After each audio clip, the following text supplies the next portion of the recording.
Pour ça, dans Éphésiens 4, versets 17 à 32, c'était écrit aussi. Daarom in Efeziërs 4, vers 17 tot 32 is er geschreven. Quelqu'un qui a trouvé le livre? Als iemand heeft gezegd dat wij niet lezen. Éphésiens 4, verset 17 à 32. Je vais demander à Jésus-Christ. Amen. Voici donc ce que je dis et ce que je déclare dans le Seigneur. C'est que vous ne devez plus marcher comme les païens qui marchent selon la vanité de leurs pensées.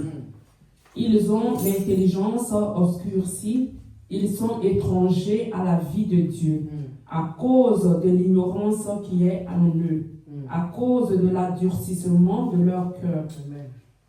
Ayant perdu tout sentiment, ils se sont livrés à la dissolution pour commettre toute espèce d'impureté jointe à la cupidité. Mais voici, ce n'est pas ainsi que vous avez appris Christ.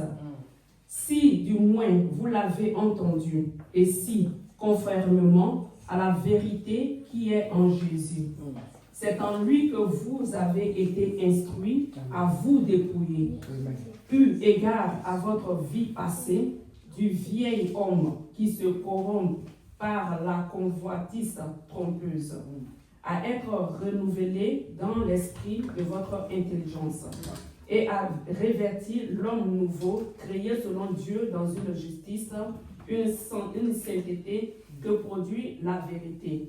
C'est pourquoi renoncez aux mensonges et que chacun de vous parle selon la vérité à son prochain, car nous sommes membres les uns des autres.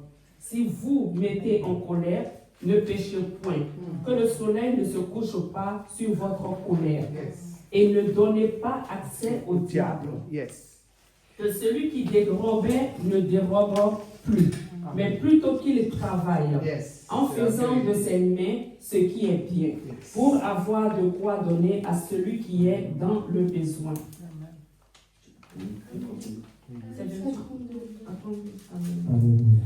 Qu'il ne sorte de votre bouche aucune parole mauvaise, mais s'il y a lieu, quelques bonnes paroles qui servent à l'édification et communiquent une grâce à ceux qui l'entendent.